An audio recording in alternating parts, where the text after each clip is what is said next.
Frederick O'Neal is perhaps best remembered as the co-founder of the American Negro Theater, which he established principally with Abram Hill in 1940.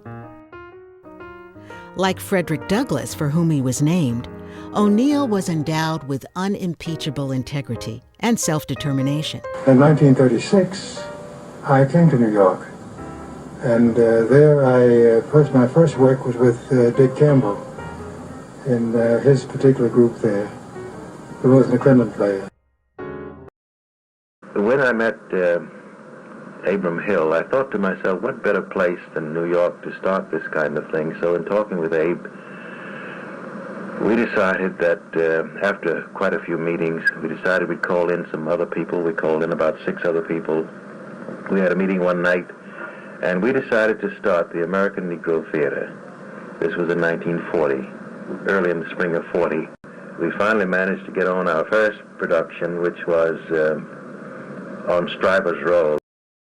For the next decade after its founding, the American Negro Theater embraced the spirit of its predecessors, and O'Neal and his staff laid the groundwork for the Negro Ensemble Company, the new Lafayette Theater, Frank Silvera's Writers' Workshop, and generally paved the way for the insurgent black theater movement of the 60s. Among the illustrious alumni of the ANT, that was located in the basement of the Schomburg Library in Harlem, are Sidney Poitier, Harry Belafonte, Ruby Dee, and Clarice Taylor. My name is Gertrude Hadley Jeanette. I got acquainted with the American Negro Theater in 1942. I was taking classes at the Abyssinia Baptist Church, the Reverend Clayton Powell Church. He ran a WPA school down in the basement, and I was taking a business course down in the basement. And Fred O'Neal was also there taking the same course. And he noticed that I stammered. And he said, after the class was over, he introduced himself to me and said, we have organized the American Negro Theater. It's right in the basement of the library. And we got wonderful speech teachers there, and I think they can help you with your stammering. And I said, really? He said, yes.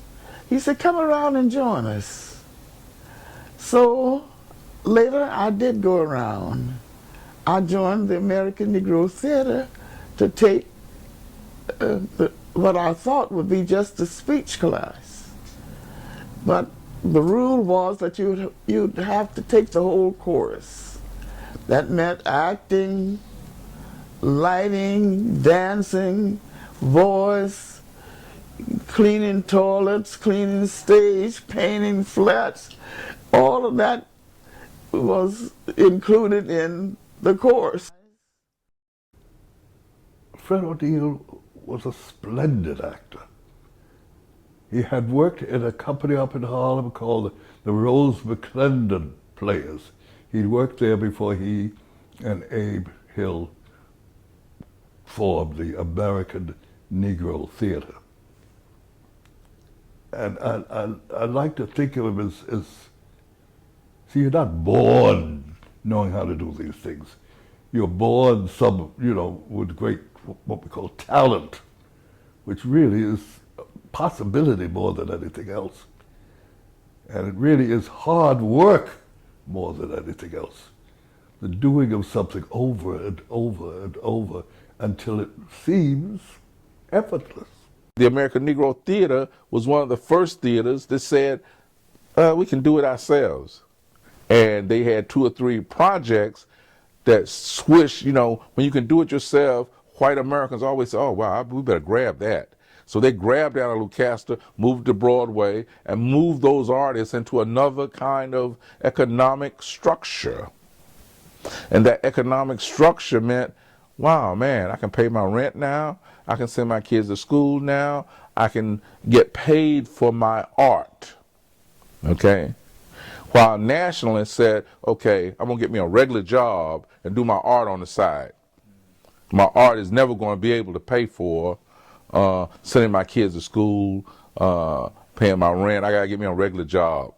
I got to be a social worker or architect or something else, you know what I mean? But Fred O'Neill and that group of artists was one of the first who said, I can survive on my art, you know? And they coalesced with everybody from Theodore Bickel to Herschel Bernardi to Julian Mayfield, all these wonderful artists, you know, who were a part of the radical left. We produced a play called Anna Lucasta, and it was quite successful. And we had a number of people who wanted to take it to Broadway. And the producer that won out was Jack Wildberg, taking almost all of the people who were in the play. And of course, hardly anybody knows about that play today, especially young people. And in a way, why should they? But the fact was, it was an enormous success in Harlem. And a Broadway producer, John Wildberg, came up to see it. Well, everybody came up to see it. And the theater was on 135th Street, in the basement of the Schomburg Collection. A small stage, but those limousines were there, and we were playing the packed houses, and Mr. Wildberg said, well, I'll take it down, put it on Broadway. What he said to me was, how would you like a job in the theater?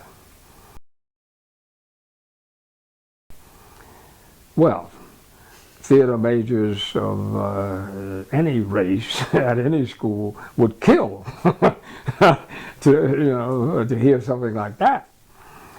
And Canada went on to explain that Anna Lucasta, the famous hit Broadway play Anna Lucasta, had come to Chicago a few days before that. I was not aware of that. I hadn't read about it. And that they were looking locally for understudies.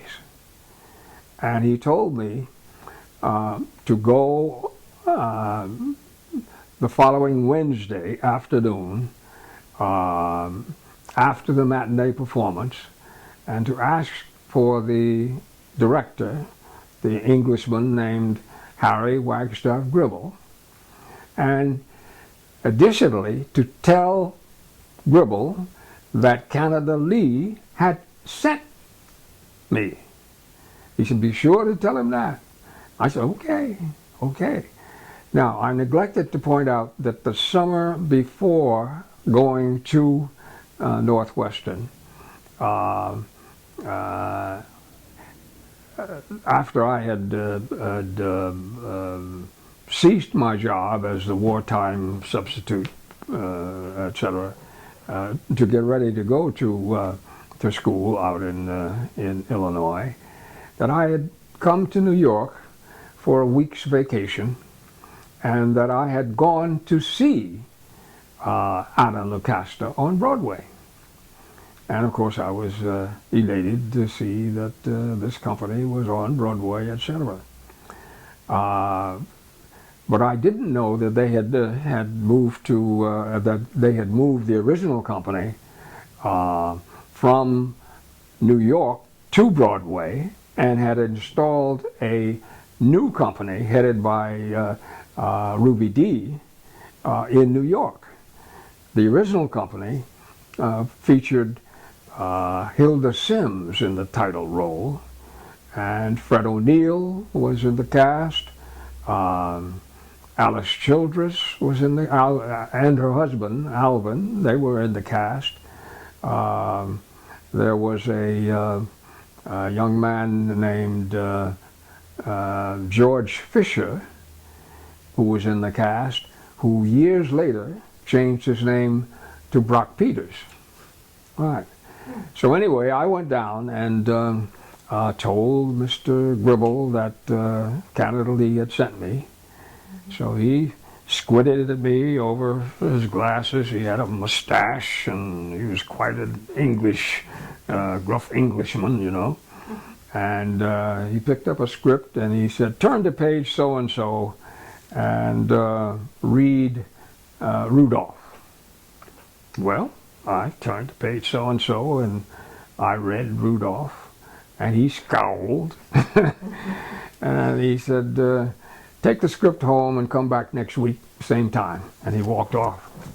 Well, I took the script home and I read the script and came back a week later. And again, he said, turn to page so-and-so and read Rudolph. I read Rudolph. He scowled again. And he said, study scene so-and-so, pages so-and-so and so-and-so, and come back again next week, same time.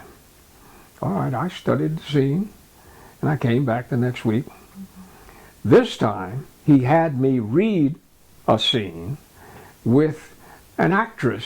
It was a little coy courtship scene. I had read it and prepared, and here was this gorgeous actress who was an understudy in the cast, who was going to read this scene with me. Well, I don't know. Maybe I was inspired by the presence of this lovely lady. But anyway, we read the scene, and when we finished, Gribble said, "That's it. Sign him up." And I became an understudy in that cast. Well, that was when I met Frederick O'Neill, for the first time, because he was featured in the cast of Antilocaste. And as I said, the original company had now been moved to Chicago. So he was there. Now, the person who played Rudolph at that time was a young man named Earl Hyman. And as you know, Chicago has terrible winters. And people were, getting the flu or getting sick and this and that and the other. But not Earl Hyman. He was going to be there, no matter what. They have to drag him off the stage virtually. Well, nonetheless, eventually he came down with something too, so he was going to be out for a week or two. The actor named George Fisher was an understudy for Rudolph. I too was an understudy for Rudolph and a couple of other minor roles, but I had not had the advantage of playing that role or of completing the direction that I was being given by the stage manager of the company. So I had not rehearsed all of the scenes that Rudolph was in. So George Fisher went on in place of Earl Hyman, and I was put into the role that George Fisher was playing, which was a minor role of a sailor. And they got me ready. They put me in the sailor's uniform and said, "Now are you ready for this?" And I said, "Yeah, I'm ready." So I went on and I did the role, and I was congratulated after the first performance and all this sort of thing. And Hilda Sims came over and gave me a kiss, And I had arrived. I was a member of this famous professional company. Now, I also should point out that I did not leave my status as a student at Northwestern.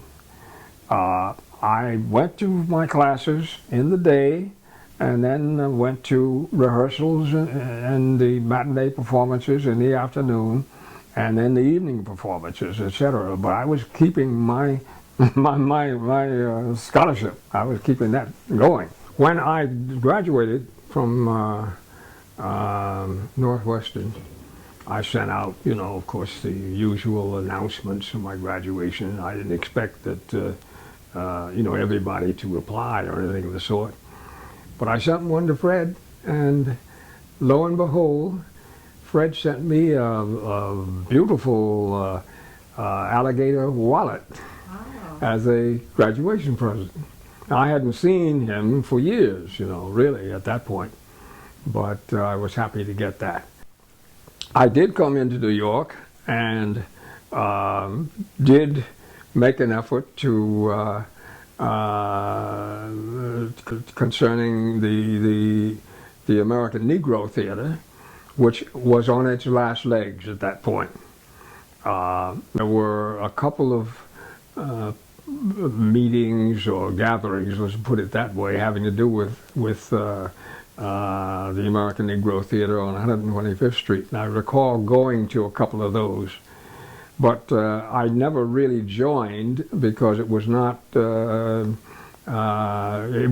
organization it had been years before that had produced the great success of Analocasta. Now, Abram Hill, who was a co-founder of the American Negro Theater, I met him for the first time.